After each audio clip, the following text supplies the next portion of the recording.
And we are live. Welcome, mystery and thriller fans. I'm your on-air host, Sara DiVello, and I am thrilled to be hosting Carola Lovering, author of Too Good to Be True, which is burning up the charts and raking in the praise. Carola, welcome. Tell us about your book. Hi, Sarah. Thank you so much for having me. It's such a pleasure to be here. My book, Too Good to Be True, is a psychological suspense about a toxic love triangle with rotating perspectives between the three main characters. So first there's Sky, who is a 29-year-old book editor living in New York, and she suffers from a really crippling form of OCD that has prevented her from having a successful love life thus far. And she meets Burke, who's an older man. He's in his mid-40s. And they have this, I mean, not that that's older, but for her, it's older. Not like, you know what I mean? Not like, it's not old, but she being in her 20s, you know, her friends are like, that guy's old. They're like, who's the grandpa who's 41? Just kidding. I'm exactly. 43. Yeah, no, totally. But in the scheme of things, young. Yeah. And she and Burke have this whirlwind romance. He sweeps her off her feet. They get engaged after just 6 months, and she's deliriously happy. You know, she's finally found her person. She's finally fallen in love. And so the book opens with their engagement, with Burke proposing. And then we go to Burke's perspective and learn through his eyes that he's actually already married, and he is using Sky for reasons that are not apparent initially. But yeah, he's already married. He has another wife, 3 kids, totally lying. And then we get to the third perspective, which is Heather, who is Burke's wife.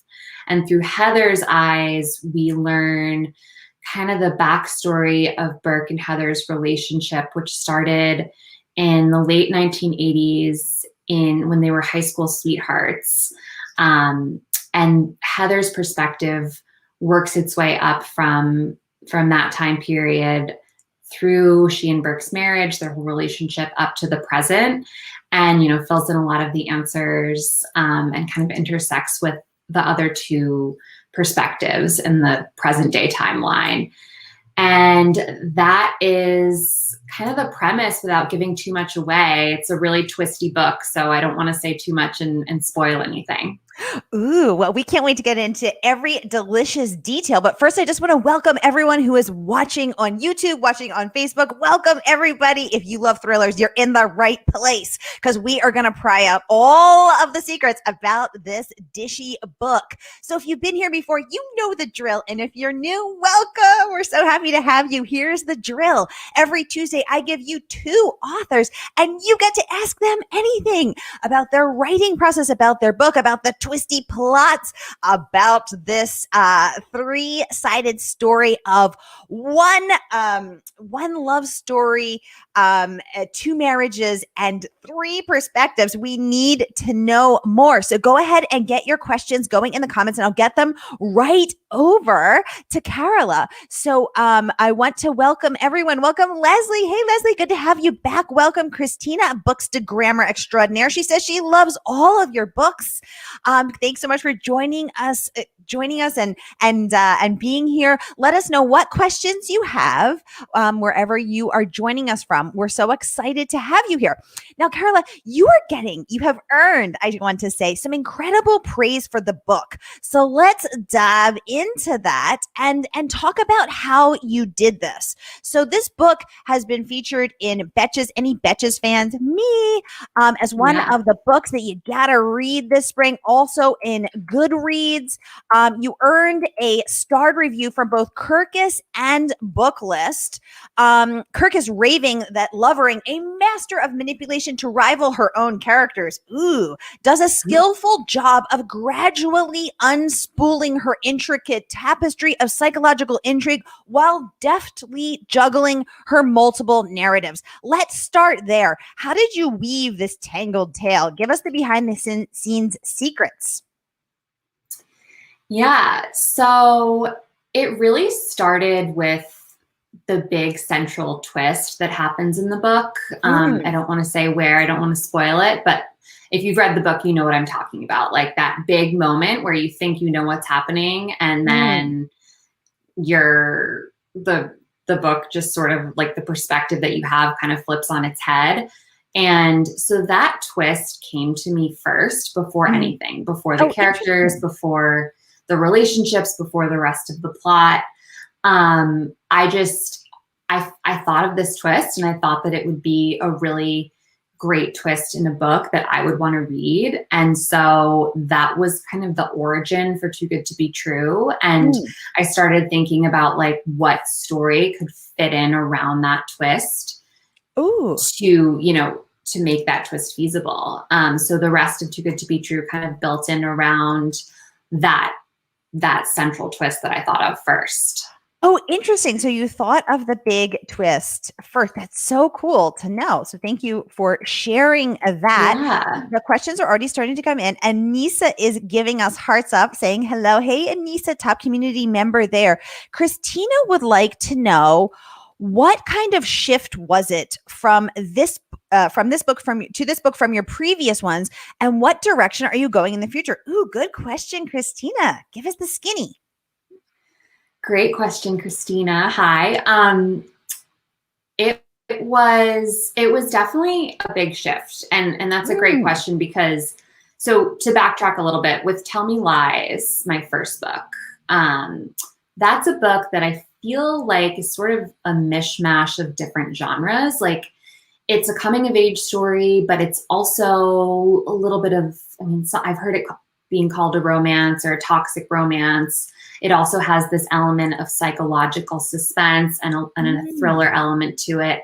So it's kind of this very niche genre that I knew that I couldn't really do again. And I knew that when I sat down to write my second book, I kind of had to pick like more of a direction to go in, like either maybe something more of a true romance or more of a true thriller. And I decided to go the thriller route.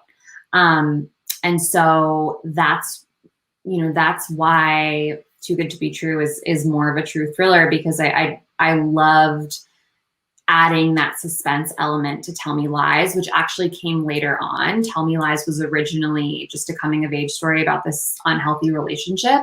And I added on the suspense element kind of in later revisions, and I just really enjoyed that. So I decided to do that with book 2.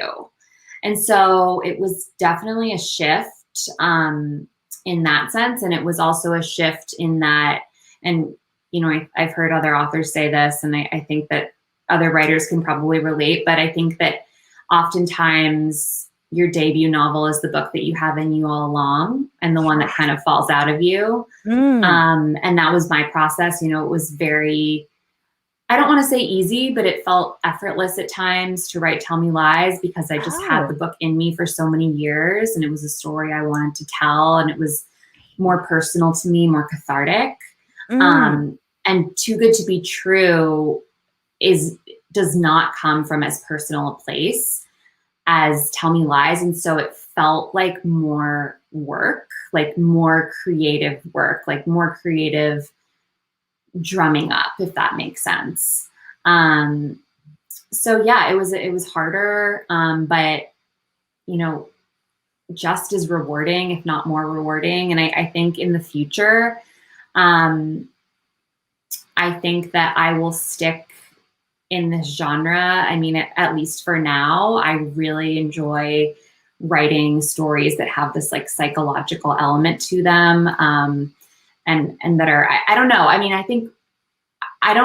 know that I write thrillers, but I think that my thrillers have a little bit more like, they're a little bit more focused on emotional relationships too. And that's really important to me. So that's something that I don't want to lose in my writing. So I do think that in the future I'll stick with this genre, but like keep telling the story of relationships and female friendships, and trying to kind of tap into human relationships, because that's something I'm really interested in. Yeah, human relationships are so fascinating. Now, I notice you differentiate between suspense and thrillers. Can you tell our audience a little bit more about what you mean between those two different terms and how that shows up on the page?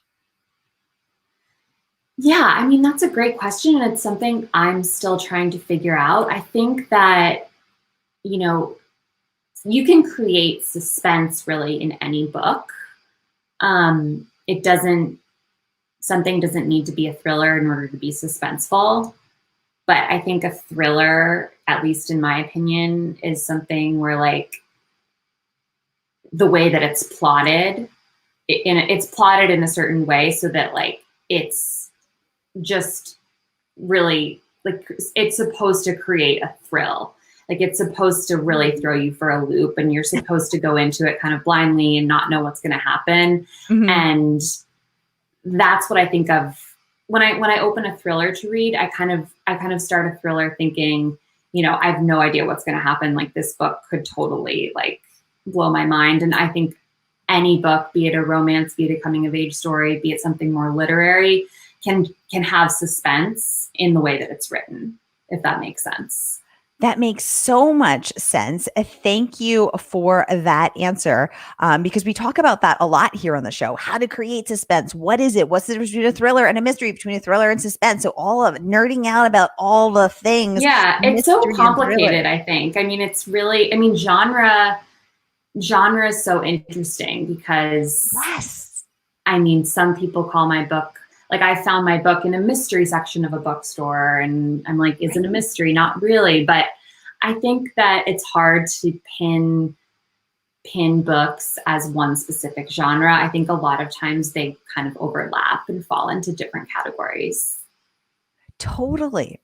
Robert is saying this book is amazing. Yay, Robert. Thanks for joining us. Oh, that's my husband. That's so nice.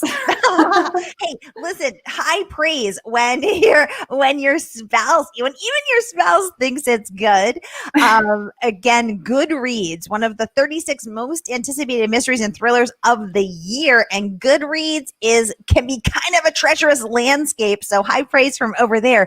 Christina is saying she absolutely loved Tell Me Lies. She recommends it to a lot of people, and she loves the thriller direction that you're going with your latest. Keep it up. Thank you, Christina. Books to Grammar over there. Love that. Annissa is saying, the great question. I love this. What's your favorite genre to read other than thriller? Yeah, what you reading over there? Well, right now I'm reading Writers and Lovers by Lily King, which is literary fiction, I would say. And that is my other favorite genre. And I love reading thrillers that kind of feel more upmarket and a bit more literary too. But yeah, I love reading really beautiful literary fiction. Sally Rooney is one of my favorites. And yeah, I kind of bounce between those two, but I do try to read a lot of thrillers and a lot of psychological suspense, if that's something different too, to stay kind of on top of the genre and to stay current and to know what's happening and what's being overdone and what, I think it's good to read in the genre that you're writing. Totally. Because writers are readers first, and because you learn so much. What is beautiful prose? What keeps those pages turning? What makes me put a book down and be the dreaded DNF, the did not finish? What keeps me up till 3 a.m. saying, I've got to know what happens? How are they doing that? Why am I compelled to really read this? And getting into that nitty gritty question is such a great way to analyze and learn. Sometimes they forget to analyze because they just get sucked in, but I try to analyze. I actually just hosted Lily King for the Boston Public Library, and she is such a lovely, lovely human being and such a brilliant writer. Such a brilliant writer. I'm like blown away by her book that I'm reading right now. It's so good. It's so great.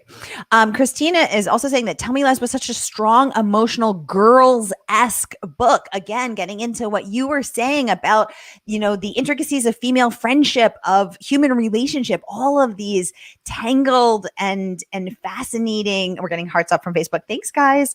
Getting into the nitty-gritty of human connection and these tangled webs we weave. So I love that comparison. Does that resonate with you? Yeah, and that's such a compliment. I mean, is she talking about like HBO girls? I think she If is she talking about is, I'm HBO like so girls. flattered. That's one of my favorite shows. Yay. But yeah, that totally resonates. And I mean, that's something that I know that I'll try to do in all of my books is create these very strong female friendships, and Yes. really interested in exploring friendship dynamics. And I just think it's really fascinating. It's something that I think so many women can relate to, you know? Absolutely. Absolutely. Christina's saying, yes, that is what she's talking about. The girls' HBO show. Yay. Annissa is saying that she loved Writers and Lovers by Lily King. Yay. Annissa, top community member. Thanks for joining us. Christina's also saying Sally Rooney is lovely. Yay. So clearly we are in the right place. We're in the right place. Now, your book has also earned a starred Booklist review. They raved that this firecracker of a novel will leave readers wondering what they would accept for love and how the most perfect of lives may be a facade. This is a must read for book clubs. So, was in terms of that was one thing that I noticed as I was reading this book. So first of all, we're reading it. I liked the diary entries because I'm a diary keeper. Who else is a diary keeper in the audience? Let us know. Do you keep journals? Why do you keep the journals? Let us know in the comments. So one thing I really was fascinated by and sort of resonated was, the husband is a journal keeper, but he's a resistant, reluctant journal keeper who lets us know he's only doing this because his therapist, his marriage counselor said he had to. He's doing what he has to. Or is he?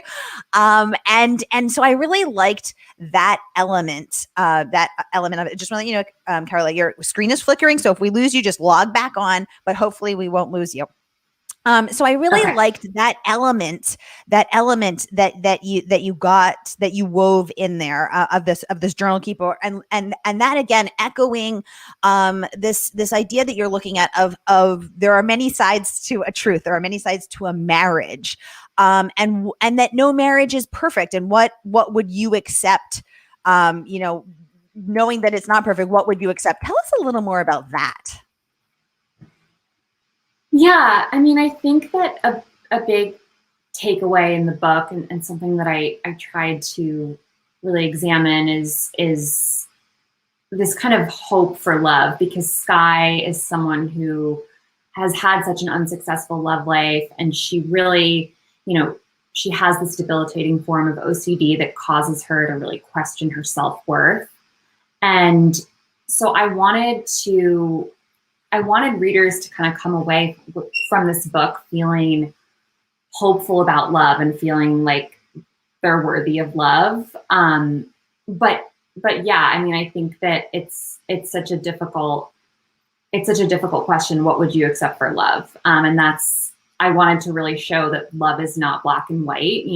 I think that a lot of readers probably expected, Burke is bad, like Skye should leave him, but I wanted it to be a bit more nuanced than that.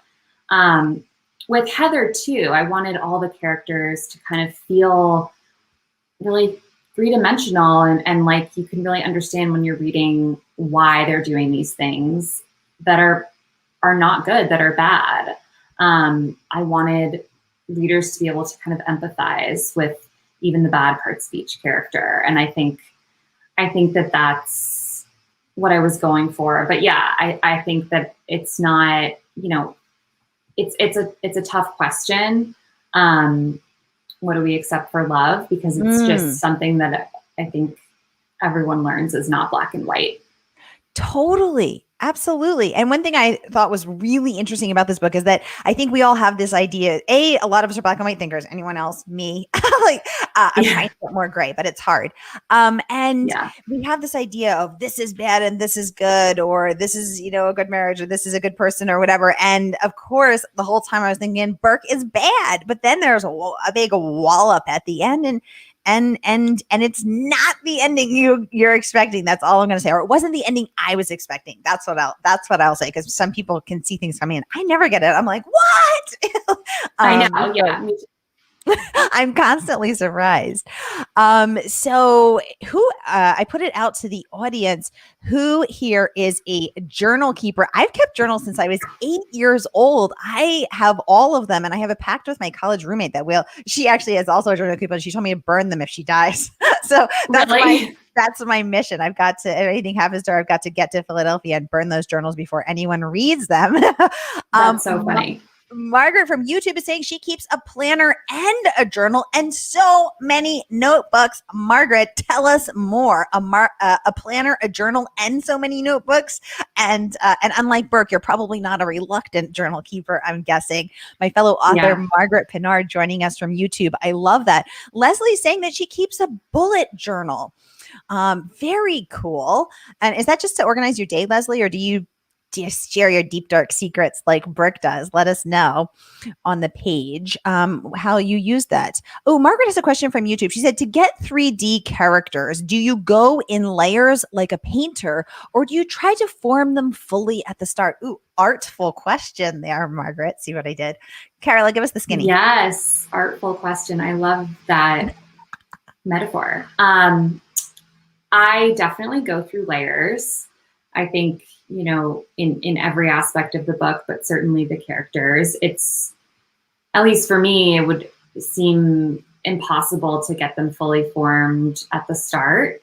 I think, as I write, I'm learning more about my characters. There are some days when I'm writing and literally the characters end up going in a direction that I didn't see coming until that day. And I feel like I'm learning more and more about them as I write, and as I revise. So, I mean, that's a good way to think of it, like in art, as you're painting these layers to create more depth and to make the painting more beautiful. It's the same with characters. Like each revision is adding on a different layer.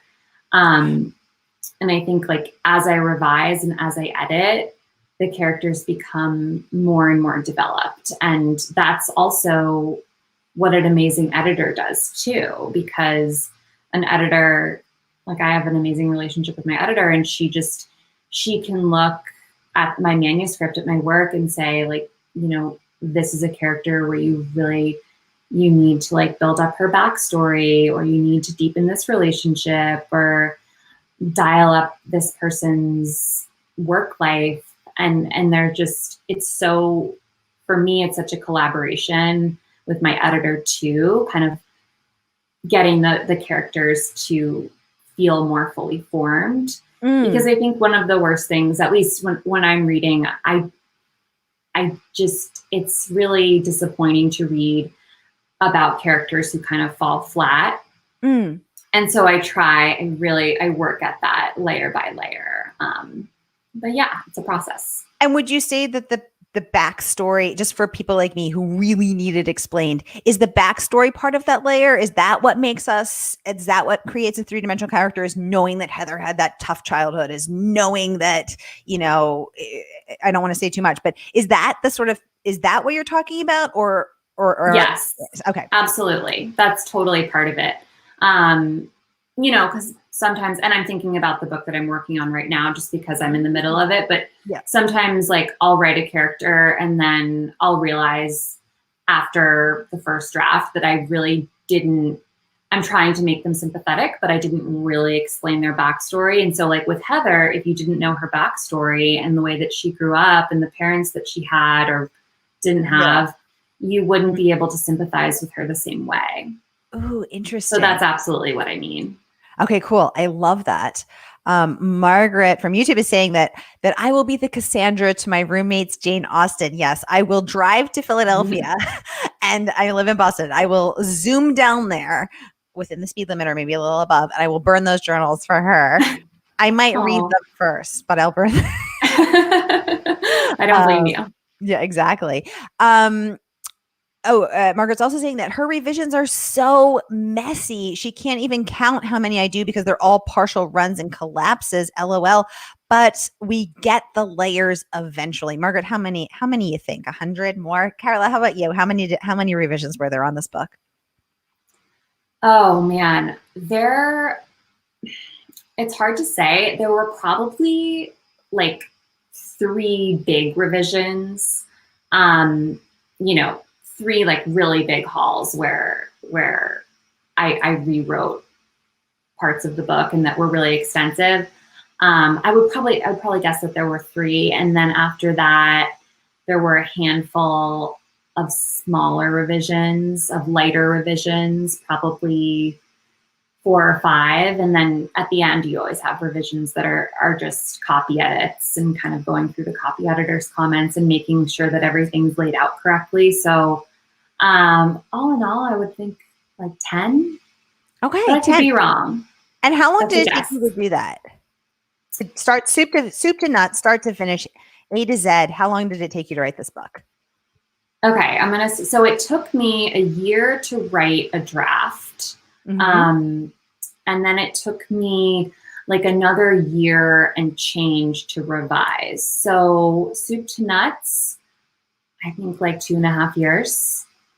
Okay, excellent. Yeah, I started in April. I started in the spring of 2018, right before my first novel came out. And then this book was published in March. So, I mean, that's like, and obviously I'm a writer. I'm not a mathematician, but I think that's like a little less than 3 years.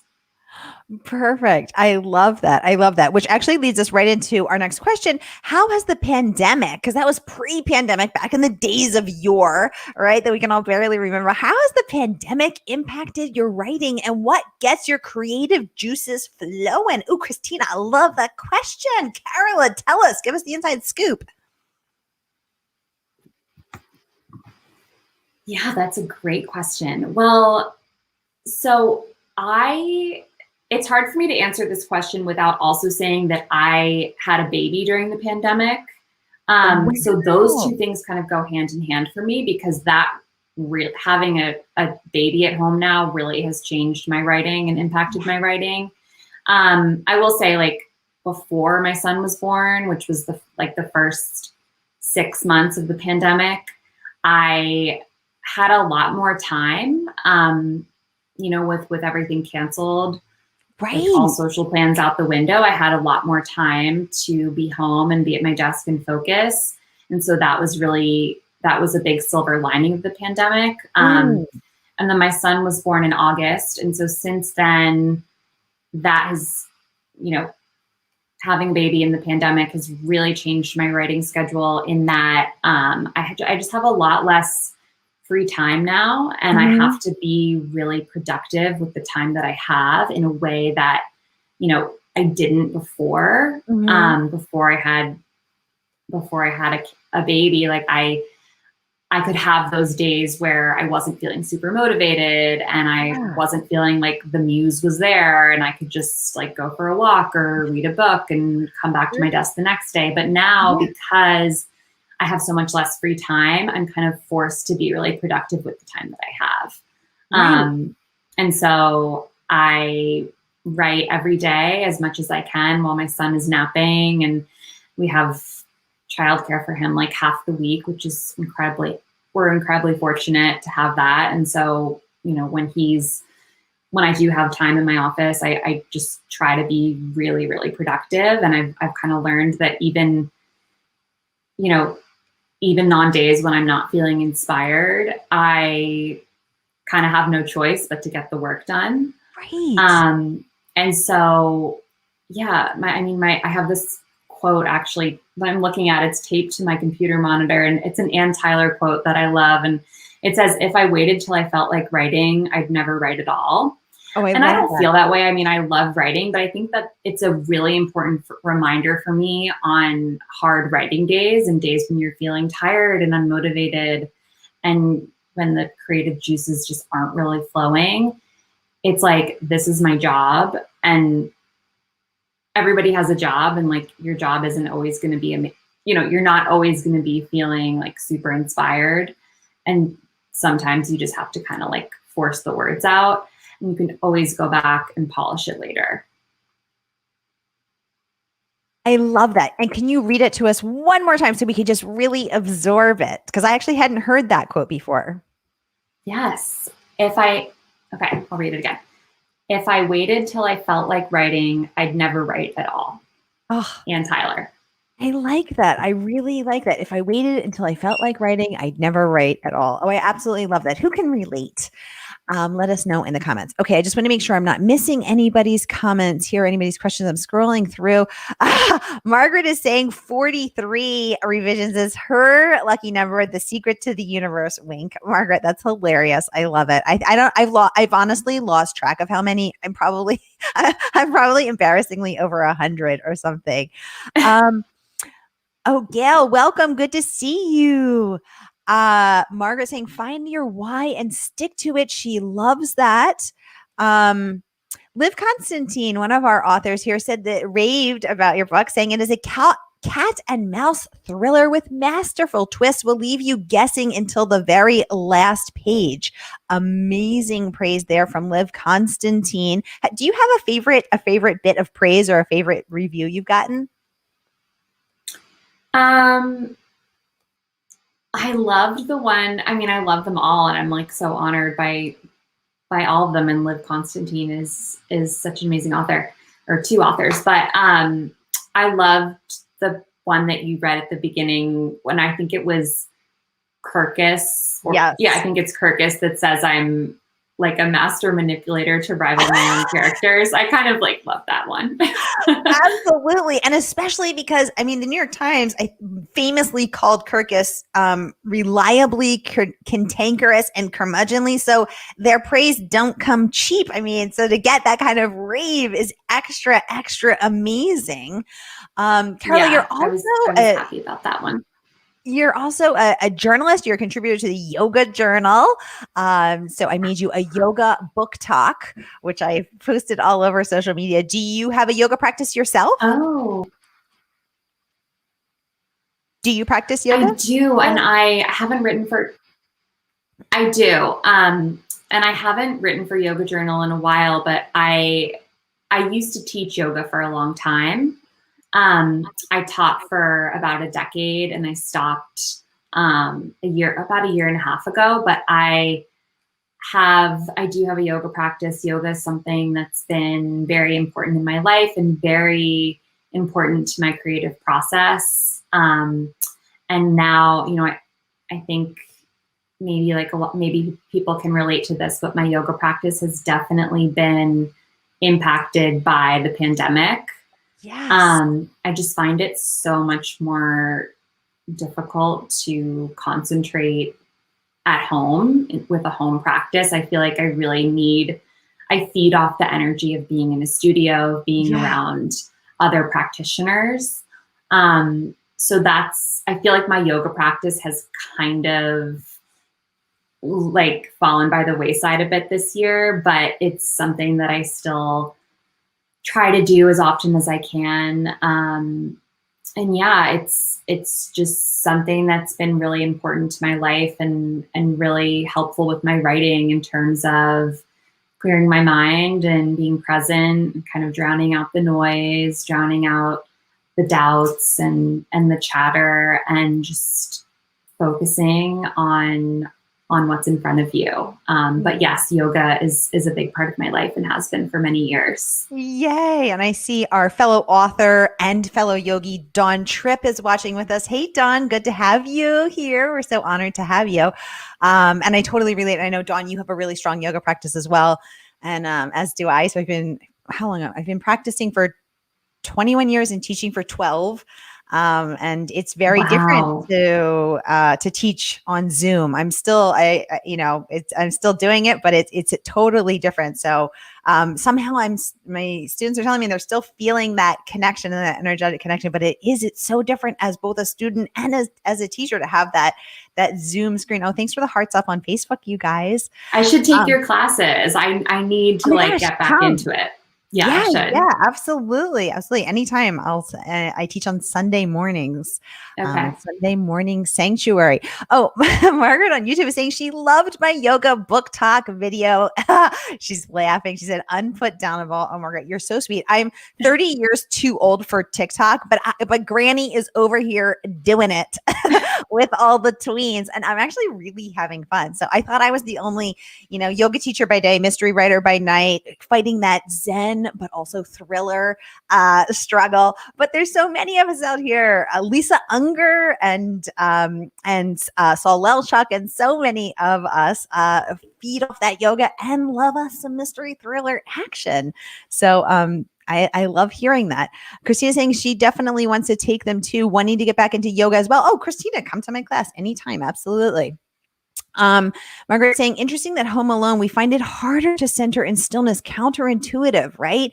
Yes, it is. Absolutely. And I actually had the opposite experience with the pandemic. I technically had more time on my hands because usually I teach around the country. So teaching at yoga festivals and conferences and whatever, but all of us. So I went from all those events to being at home, but strangely couldn't get myself in. I mean, it's actually not strange. I'm going to take that back. I couldn't get my mind in gear, probably because I was worrying about the global pandemic and all of the bad news. But I really have struggled to concentrate and to stay centered throughout these strange 14 months that we've had. Yeah, I have too, honestly. And I think also just practicing at home, I don't know. I get so easily distracted with my phone, and I'm like, oh, I should change the laundry, and it's just. But you're down on the floor. You're like, oh, there's a dust bunny under the couch or the bed. Exactly.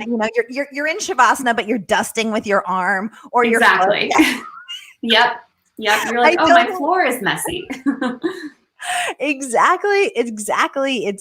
Yes, exactly. And I think also when you're energetically sensitive and you're steeping in that energetic web of connection in a class, and you're used to feeding off of and contributing to that energetic web, it feels very different to have that solo practice. And it's different, and it's harder, and it's weirder. Oh, Margaret's telling me there's a global Panettone. I don't know what that's a TikTok meme. Margaret, teach me your ways. I'm too old for this stuff, but Granny's going to keep doing it over here. Oh my God. I just looked down and realized we are over our time. The time has flown because we're having so much fun with the amazing Carola Lovering. Here it is right here to my left. Too good to be true. I also got one right here because I keep it handy. So you can grab your copy today from bookshop.org and support independent bookstores and get your hands on this deliciously twisty starred review from Kirkus and Booklist, coming in hot from The Skim, from Betches, from Goodreads. It is everywhere. And I will post the link in the comments. I want to thank you, Carola, for joining us. And I want to thank all of our mystery and thriller fans. I will see you at 4:00 with our next authors. And I will see you every Tuesday as well. Have a great day, everybody. And thank you so much, Sarah. You're so welcome. All right, bye, everybody. Have a good day. Bye.